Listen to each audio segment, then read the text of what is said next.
Hi, welcome to Richard Kabili YouTube channel, and for today's tutorial, I will be teaching you on how to enable and disable Show Me What to Say in basic navigation voice control on iPhone X. But first, kindly subscribe to this channel and don't forget to hit the subscribe button and the bell to notify you for the new updates. And let's start.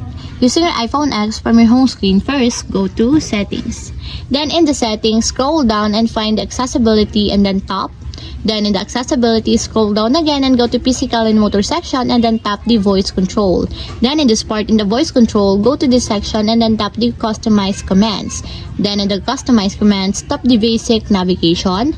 Then in this part in the basic navigation, find and tap the show me what to say. Then in the show me what to say, as you can see that it is already enabled. But you have to activate and turn on also the switch button located on the side of confirmation required to fully enable the show me what to say in your basic navigation until it becomes green, just like this. And if you want to disable or turn off, just tap again the switch button just like this.